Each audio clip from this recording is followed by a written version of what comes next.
The lights are dim. The crowd's roar fades into a distant echo. A single spotlight cuts through the shadows, falling on a man barely 6 feet tall, yet towering over giants. Sweat glistens on his brow. His chest rises and falls with the rhythm of exhaustion and destiny. His eyes burn with that unmistakable fire, the kind born only from struggle, belief, and relentless heart. This is Isiah Thomas III, the smiling assassin of basketball, the beating heart of Detroit's bad boys.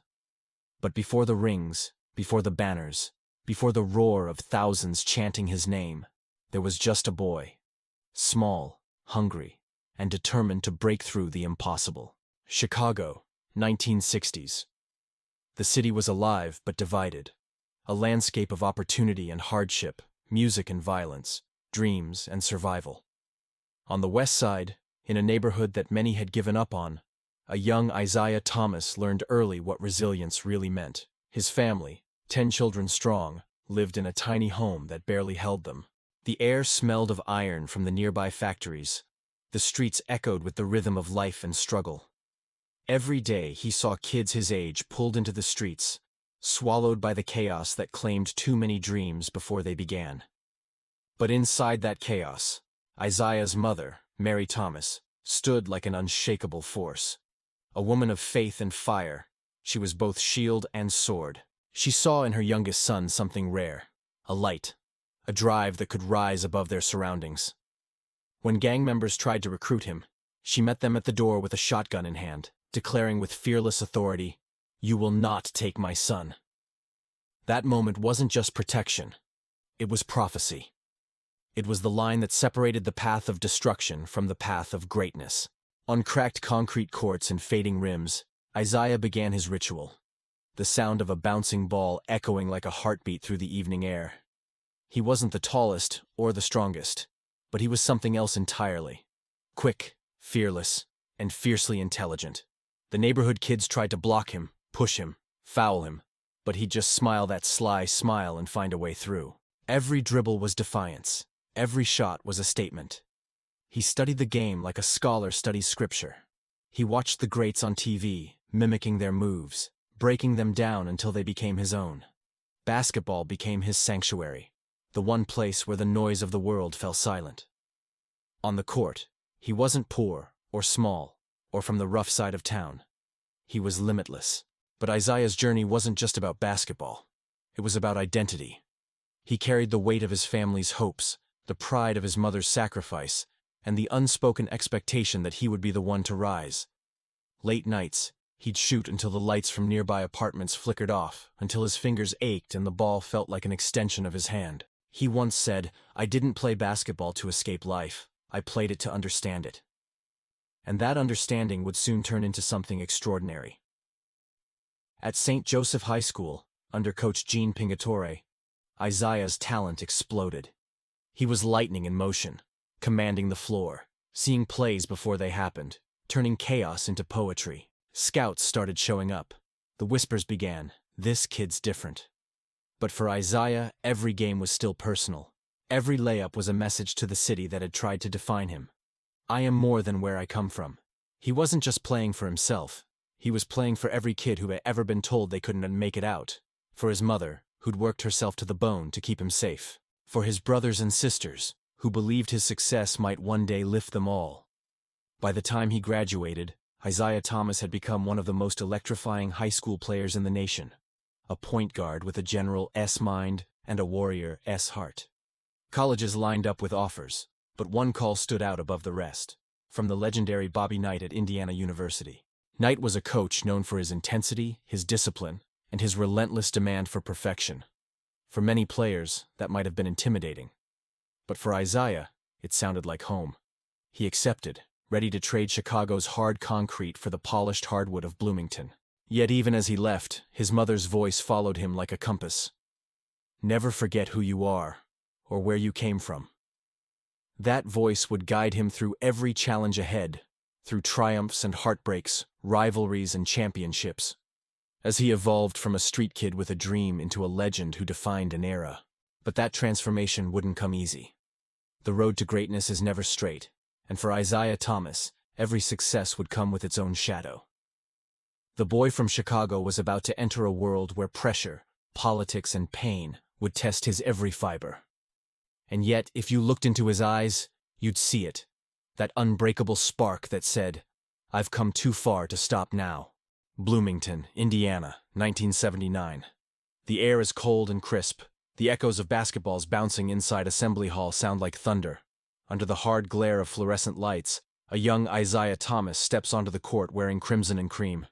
His eyes scan the floor, his heartbeat steady, his mind sharp. Around him, the banners of Indiana's storied past hang like silent witnesses. He knows where he is. He knows who stands before him.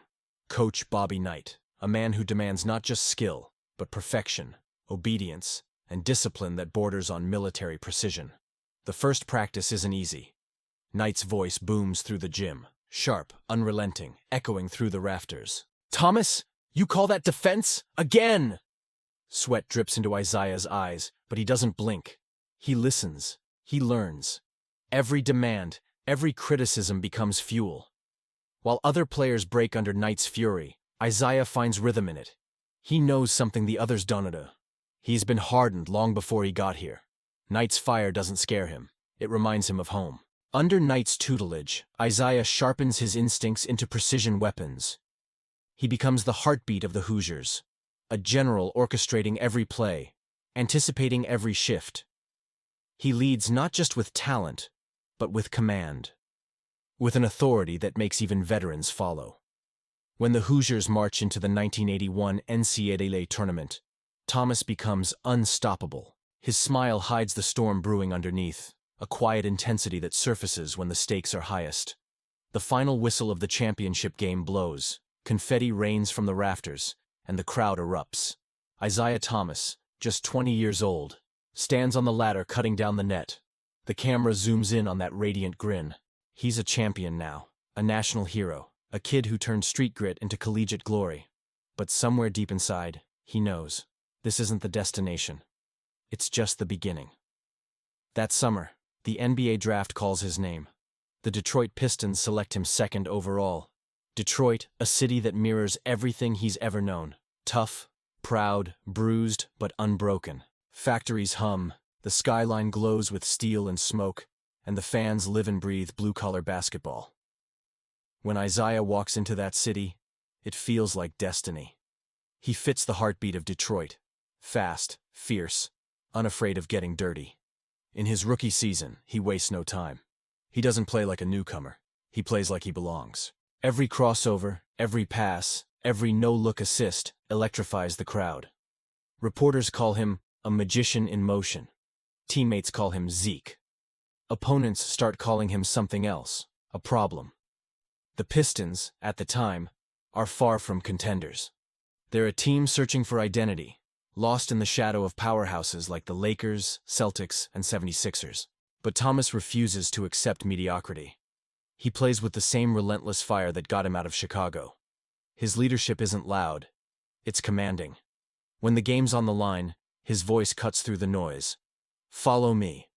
By his second season, Isiah earns his first All-Star selection. And not just as a participant, but as a rising star among giants. Magic Johnson, Larry Bird, Julius Erving. These are names carved into basketball's Mount Rushmore, and yet Isiah stands shoulder to shoulder with them, smiling that confident smile that says, "I belong here." But behind the highlight reels and applause, there's work. Brutal, quiet work. Late nights in the gym, endless drills, tape sessions, mental preparation. Isiah studies the game like chess, memorizing tendencies, breaking down film, reading opponents like open books. He practices his dribble until it feels like part of his body, his passes until they look like instinct. Talent might open the door, he'd say later, but obsession keeps you inside. Detroit begins to change around him. The Pistons' identity starts to form, not just skill, but attitude. A kind of fearless, physical edge. They're tired of being overlooked, tired of being polite in a league dominated by legends. With Thomas leading, the team embraces the grit of their city. They fight for every inch. The fans love it. The league, not so much. As the 1980s unfold, Thomas becomes the face of Detroit basketball, a symbol of defiance, leadership, and raw heart.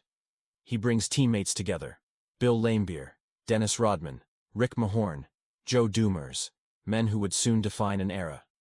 They start to call themselves something different. The Bad Boys. It wasn't a nickname they chose. It was one given to them by those who couldn't stand them. But to Detroit, it became a badge of honor. They weren't just playing basketball. They were waging war on the court, fighting for respect that no one wanted to give them. And at the center of it all, the mind, the motor, the heart, was Isiah Thomas. Still, glory never comes easy. The road to the top was lined with heartbreaks that tested him more than any opponent. 1987, Eastern Conference Finals, Pistons vs. Celtics. Game 5 at the Boston Garden. Detroit leads, seconds left on the clock. A fateful inbound pass, a stolen ball by Larry Bird, and the Pistons' dream slips through their fingers. The arena erupts in chaos. Thomas stands frozen for a moment, hands on his knees, staring at the floor. That single turnover would haunt him, the kind that eats at a leader's soul.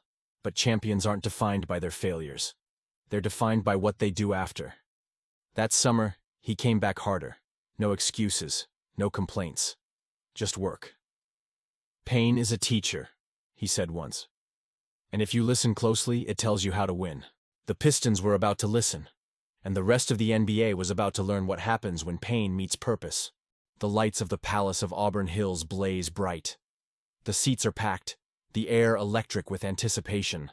A chorus of Detroit fans chant in unison, loud, fierce, unrelenting.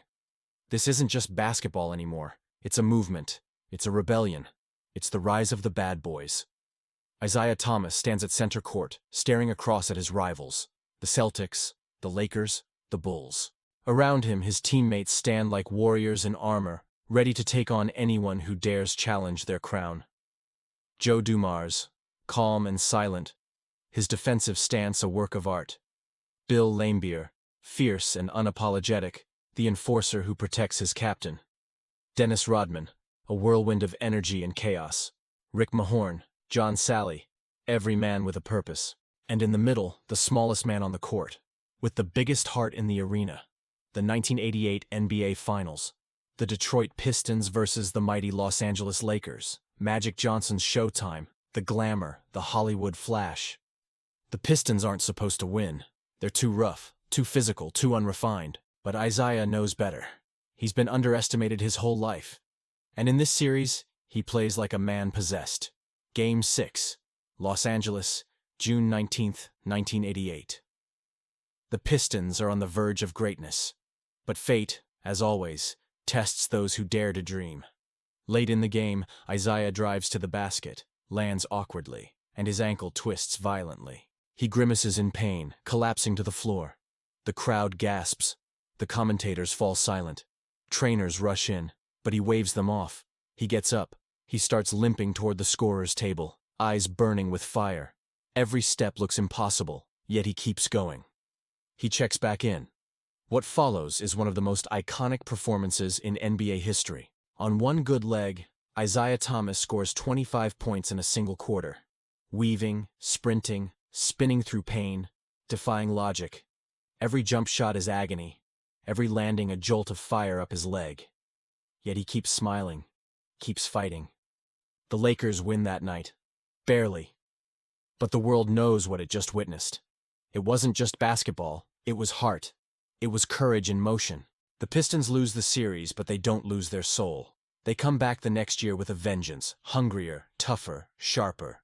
Isiah's leadership becomes almost mythic. He studies opponents' plays frame by frame, memorizing every move. He demands discipline, not because he's cruel, but because he knows. Champions are made in the dark, long before the lights ever find them. The Pistons are different now.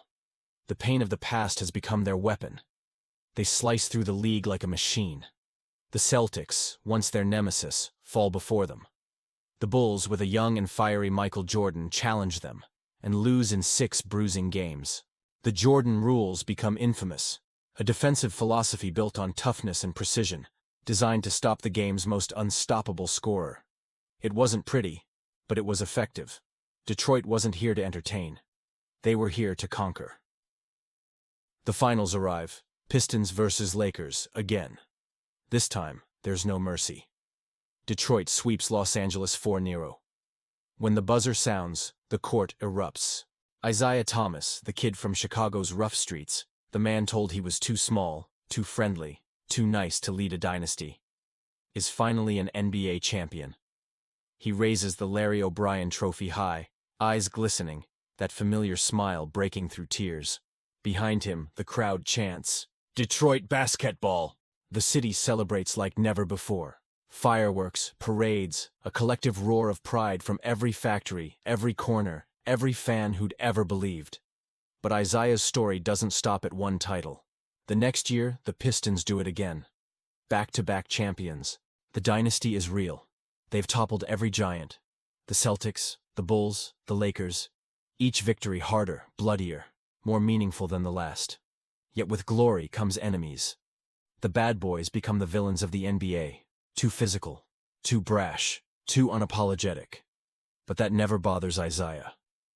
"Let them hate us," he says with that trademark grin. "They still have to beat us."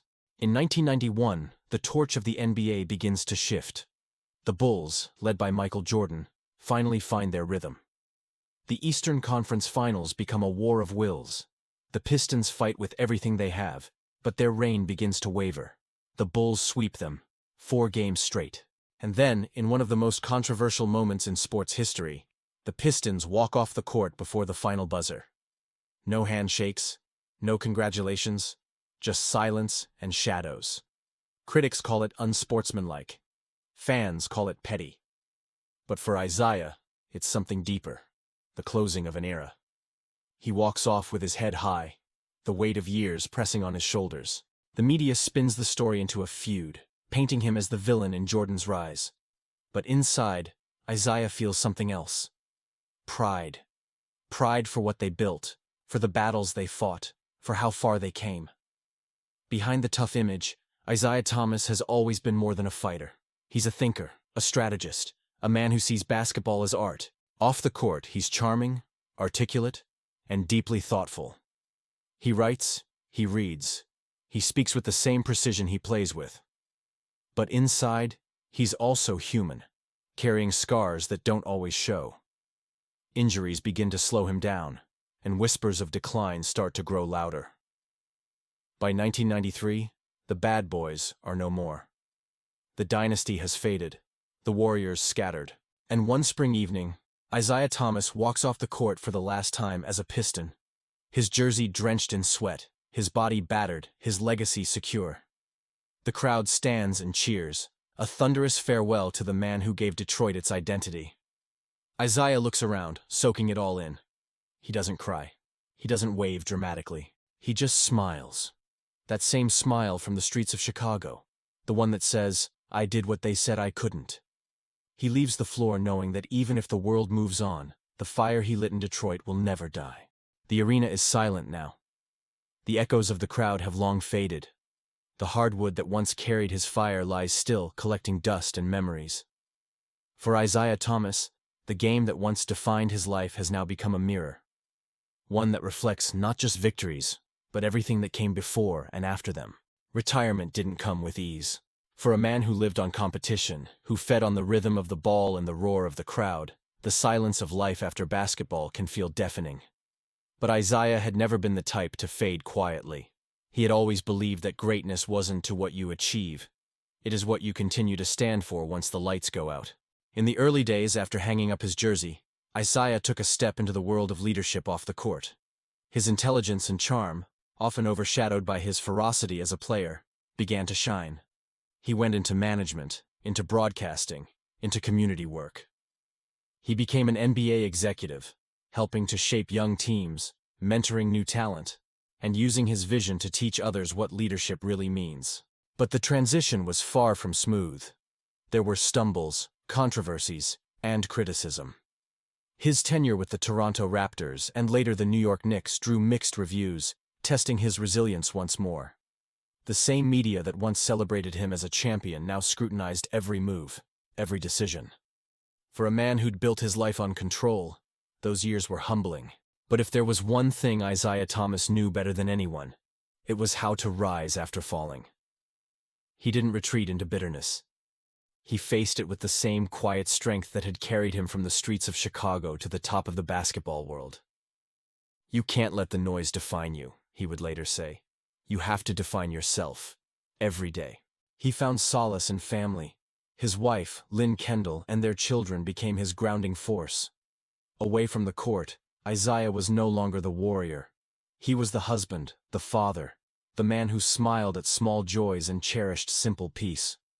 He often returned to Chicago, walking the same streets where it all began, not as a superstar, but as a reminder, a symbol of what determination can build.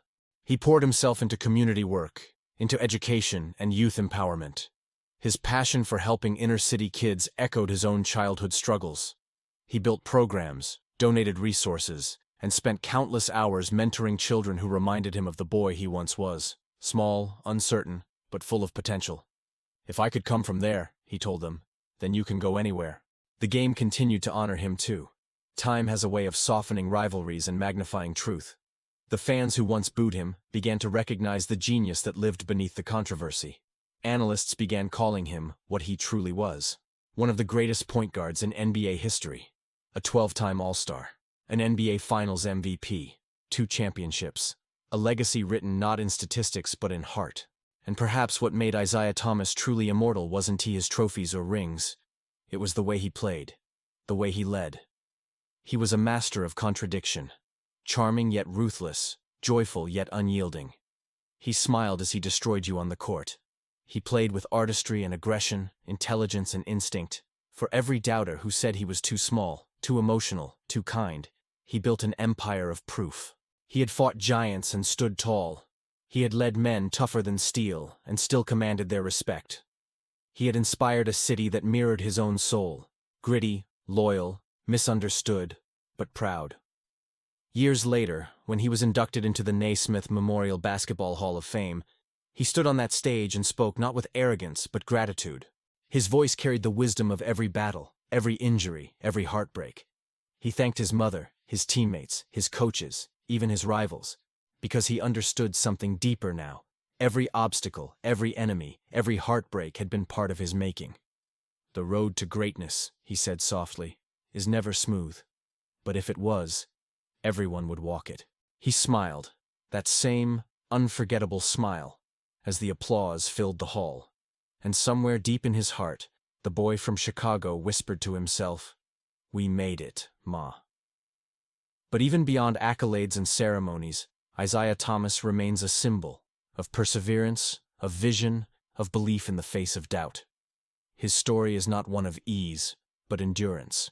He teaches us that leadership isn't about size or power. It's about heart. It's about standing tall when the world tries to shrink you, about showing grace when others show hate, and about believing in something long after others have stopped believing in you. He once said, "You measure a man not by how tall he stands, but by how many times he stands back up." And if that's true, then Isiah Thomas stands among the tallest of them all. Today, when you watch old highlights of those bad boy Pistons, the flying elbows, the tight defense, the relentless hustle, you'll see more than just a team. You'll see a philosophy. Fight for what's yours. Protect your family. Earn every inch. You'll see a reflection of a man who refused to let life define him, who instead defined life on his own terms. Isiah's journey wasn't perfect, it wasn't clean, but that's what made it real. Because behind every medal, behind every championship, behind every roar of glory, there's always pain, sacrifice, and resilience. And when the final whistle blows and the arena goes quiet, the legacy that remains isn't just in banners or trophies, it is in the spirit he left behind. The spirit of a leader, a fighter, a believer, a champion. Every legend has a story, but few are written in blood, sweat, and unbreakable will like Isiah Thomas's. From the streets of Chicago to the summit of the NBA, his journey reminds us that greatness isn't born. It's built, brick by brick, through struggle, courage, and an unshakable belief in yourself. If this story inspired you, if it reminded you of the power of resilience and heart, then take a moment to like, share, and subscribe to Behind the Medal, because every medal has a story, and every story deserves to be told.